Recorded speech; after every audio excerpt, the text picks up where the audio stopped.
कैसे हो मेरे पढ़ाकू? बढ़िया। लास्ट टाइम हम पढ़े थे Newton's second law of motion के बारे में, थोड़ा सा याद कर लेते हैं।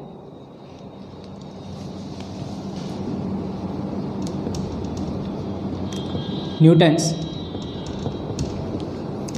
Second law of motion.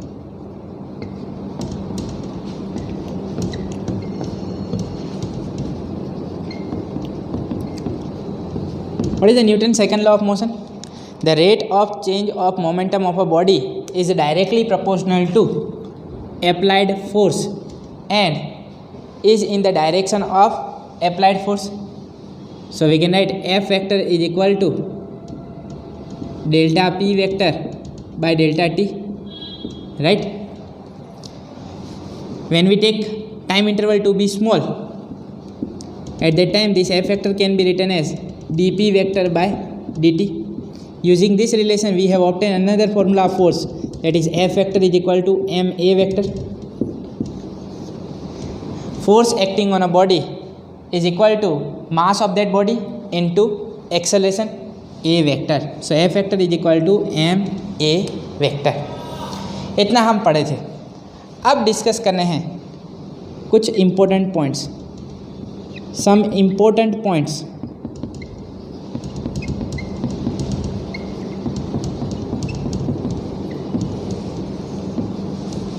about second law.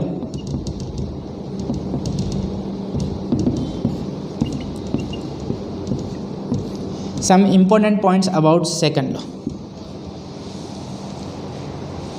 If net external force acting on the system is 0,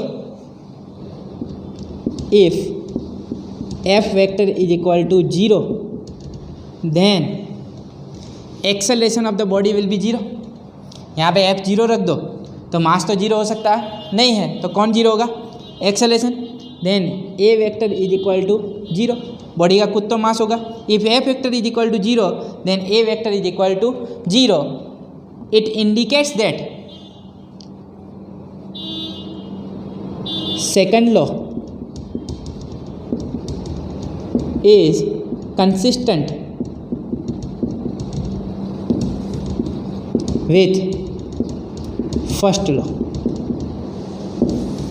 Second law is consistent with first law.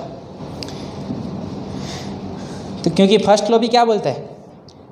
If net force acting on the body is zero, then the body at rest will remain at rest and the body in motion will continue its uniform motion. तो uniform motion होगा तो acceleration zero, rest पे होगी तो acceleration zero.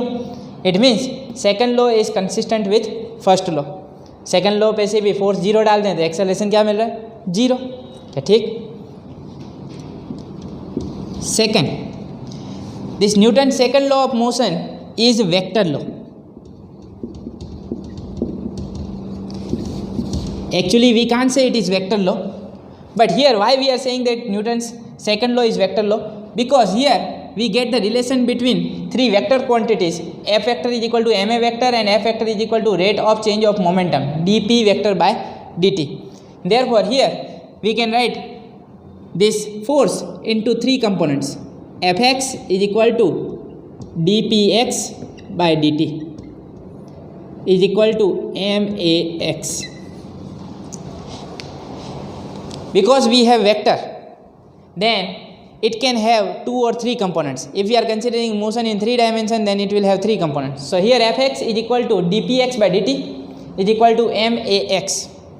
Rate of change of x component of momentum is equal to mass into acceleration, x component of acceleration.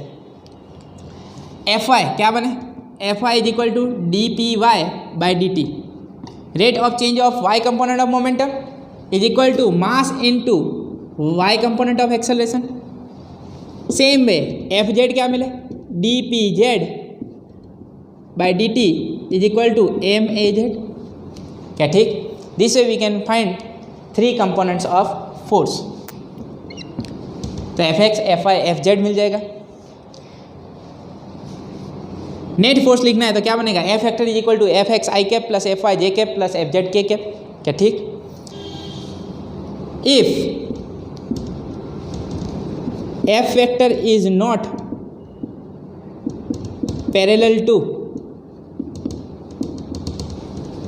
velocity v vector,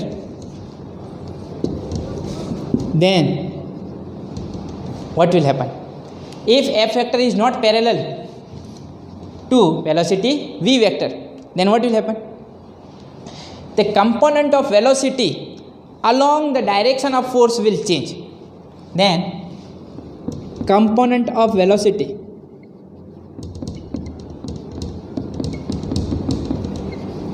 along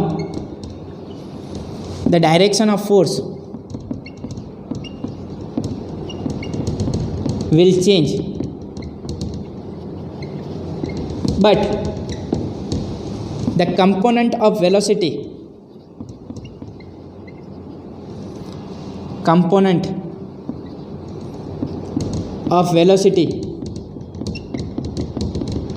normal to the force will not change. Second important point क्या बन रहा है? If F vector is not parallel to V vector, if it makes some angle with velocity, then component of velocity along the direction of force will change. Component of velocity along the direction of force will change, and the component of velocity normal to the force will not change. याद करो projectile motion, velocity v vector is in this direction, it makes some angle theta naught with horizontal, therefore it will have two components, v naught x and v naught y. Yes or no? Initially, as it moves, then what will happen? X component of velocity throughout the motion remain same. Why? Because acceleration is in downward direction only, because gravitational force is vertical, therefore vertical component of velocity will change.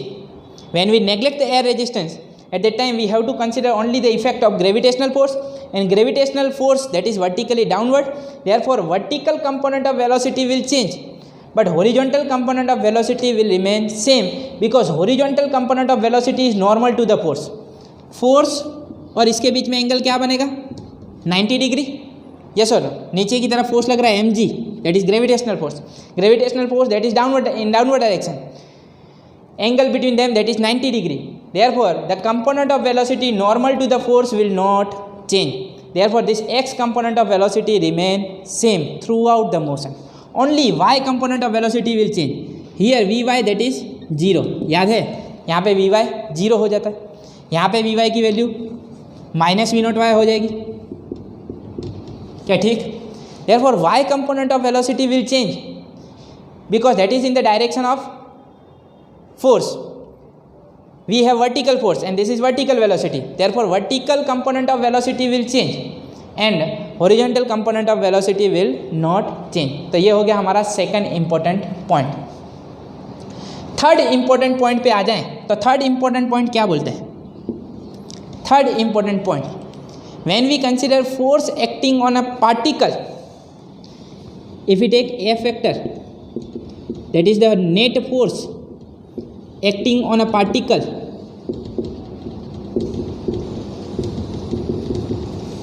at that time this F vector is equal to ma vector. F vector क्या बनेगा? ma vector. So here in this relation F vector is equal to ma vector, this vector A represents acceleration of that particle, acceleration of that particle. When we are considering F vector to be force acting on a particle, then A vector that is the acceleration of that particle. When we consider F vector to be force acting on a system, then this vector A that is the acceleration of that system. Actually, more precisely, if we think, then this vector A, when we consider force acting on a system, पूरे एक system पे force लगा रहे हैं, particle पे नहीं, then here we consider acceleration of the system to be vector A, but actually this A vector is not the acceleration of system, that is the acceleration of center of mass. A vector that is acceleration of center of mass. And about center of mass we will study in chapter number 7. Centre of mass concept अच्छे से पढ़ेंगे chapter number 7 में. तो अभी हम chapter number 5 के लिए हम क्या बोलते हैं, force acting on a system that is vector F, then acceleration of the system that is vector A, but actually that is the acceleration of centre of mass. When we apply this relation F vector is equal to M A vector, then this vector F gives the idea about net external force, not the internal forces. We are not going to include internal forces of the system. Internal force जो लगते हैं system में वो consider करने वाले नहीं हैं. We will consider only the external forces. तो क्या ये चीज़ें समझ में आ रही हैं? एकदम परफेक्ट. लिखना है तो जल्दी से लिख लो.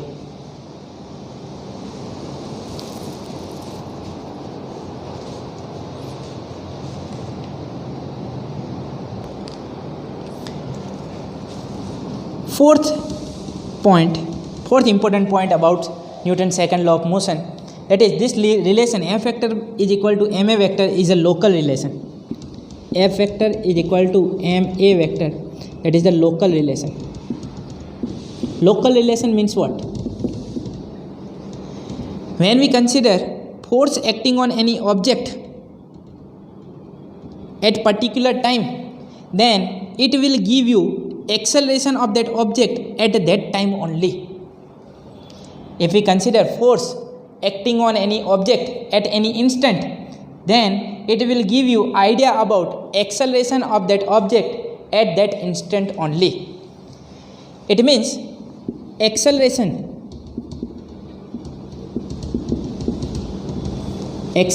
of an object is determined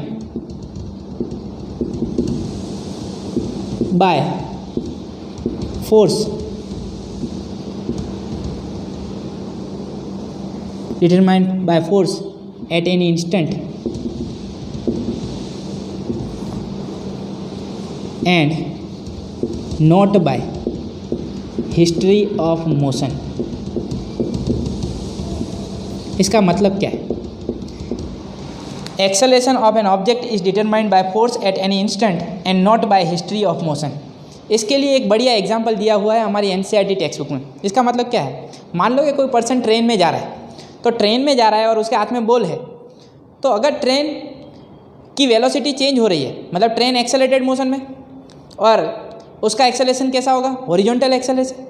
मान लो कि वो पर्सन उसके हाथ में जो बॉल है उसे बाहर फेंकता है, ठीक है. Suppose he drops that ball outside the train. तो और हम एयर रेजिस्टेंस को नेग्लेक्ट करें, if we neglect the air resistance, then the force acting on the ball will be only gravitational force. कौन सा फोर्स लगेगा उसके ऊपर? सिर्फ gravitational force. So at the time we don't have to consider horizontal acceleration of the train, we have to consider only the gravitational acceleration, because the ball will change its velocity according to the gravitational force acting on it. F vector से हमें acceleration मिल जाएगा. क्या समझ में आ रहा है? मतलब वो पहले ट्रेन में था और उसके पास एक हॉरिजॉन्टल एक्सेलरेशन था, पर जैसे ही ड्रॉप कर दिया, बाहर आया बॉल बाहर है, तो उसके ऊपर कौन सा फोर्स लग रहा है? सिर्फ ग्रेविटेशनल फोर्स. तो उसमें हमें उसकी हिस्ट्री ऑफ मोशन से कोई लेना देना नहीं है. Acceleration of an object is determined by force at any instant and not by history of motion. क्या ठीक? तो ये 4 इंपॉर्टेंट पॉइंट थे about Newton second law of motion. अब नेक्स्ट टॉपिक जो है वो है इम्पल्स. कौन सा टॉपिक है? Impulse. What is called impulse? When large force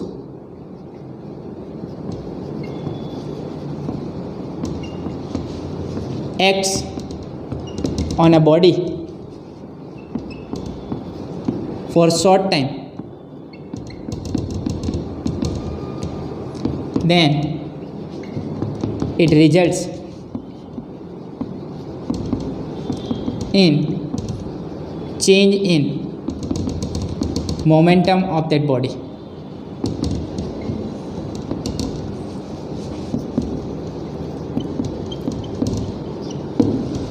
When large force acts on a body for a short time, then it results in change in momentum of that body. For example, when we throw any ball towards the wall, then what will happen? That ball bounces back. It means when this ball strikes with the wall for short time interval, at that time large amount of force is exerted by the wall on the ball. Suppose that force is F vector. कितना force लग रहा है? F vector. And what is the relation between F vector and change in momentum? F vector is equal to delta P vector by delta T. Large amount of force exerted by wall on ball, that is F vector, and time interval that is very small. मतलब जैसे ही हमने ball को फेंका, वो जैसे ही wall से टकराया तो वॉल ने उसके ऊपर कुछ फोर्स लगाया. वो फोर्स कितना लगाया हम मेज़र कर सकते नहीं हैं. कितने समय तक लगाया वो भी मेज़र करना बहुत ही डिफ़िकल्ट है. फ्रैक्शन ऑफ टाइम में वो अपनी डायरेक्शन चेंज कर लेगा. तो ये टाइम इंटरवल निकालना मुश्किल है, फोर्स निकालना मुश्किल है. But what can we find? We can find F vector dot delta T. F vector into delta T we can find that is nothing but delta P vector. हम क्या निकाल सकते हैं? Force into time. हम क्या निकाल सकते हैं? F into time. So here impulse that is nothing but impulse is nothing but force into time interval, but time interval that is very small, and when force, large amount of force acts up to small time interval, then it results in change in the momentum of the body, that is called change in momentum.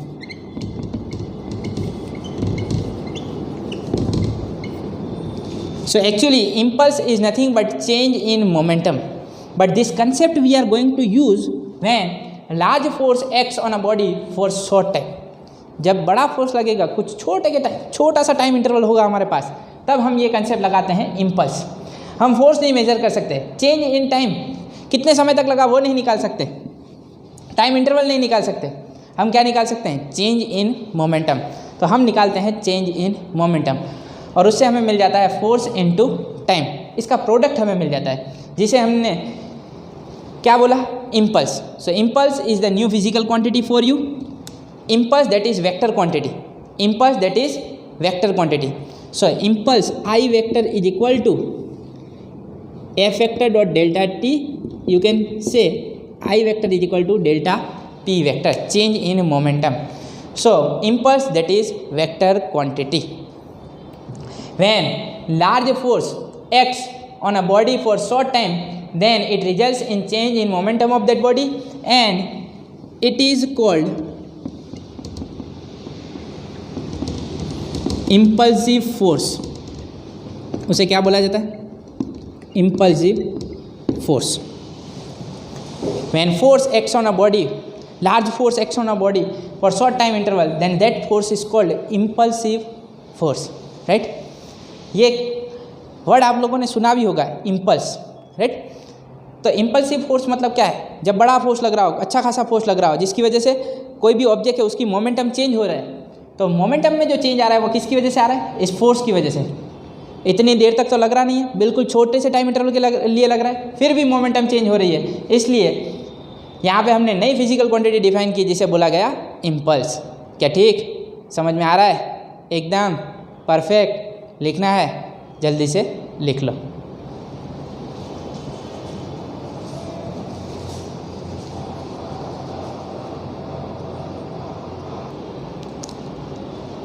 क्या मज़ेदार हैं laws of motion?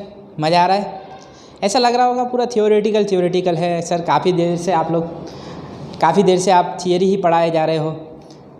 तो अब बारी है कुछ numerical solve करने की. न्यूमेरिकल सॉल्व करेंगे, पर अभी आप लोगों को ये सारी चीज़ें रिवाइज कर लेनी चाहिए. Newton's first law of motion, law of inertia, Newton second law of motion, momentum का concept, change in momentum, rate of change of momentum, impulse वगैरह, ये सारी चीज़ें आप लोगों को क्लियर होनी चाहिए. उसके बाद ही हम इसके रिलेटेड कुछ न्यूमेरिकल सॉल्व कर सकते हैं. तो ये सारी चीज़ें रिवाइज कर लो. आज तक के लिए इतना ही. नेक्स्ट लेक्चर में हम न्यूमेरिकल वगैरह सॉल्व करेंगे. स्वस्थ रहें, मस्त रहें, दीपक सर के साथ पढ़ते रहें। मिलते हैं नेक्स्ट लेक्चर में, तब तक के लिए बाय बाय, थैंक यू।